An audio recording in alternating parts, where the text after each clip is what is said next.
তারপর বাজার এনেছে দেখবো কি কি এনেছে। কাকে বিয়ে করেছে এখনো সবজিই চেনে না সত্যি। হ্যাঁ এটা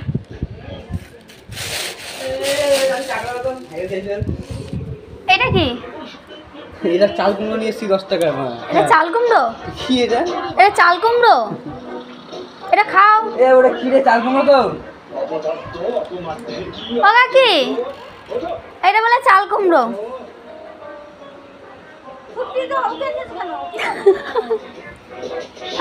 এই যে দোকানে যাও সেই দোকানে ফেরত দিয়ে আসো। এই এটা ফুটি এত বড় ছেলে হয়েছে এখন সবজি চেনো না? হ্যাঁ এটা এটা এটা কি করবো? যা করবি কর। যা করবি কর মানে এটা কি করবো? গাছ লাগা দিয়ে যাচ্ছি টাকা দিয়ে।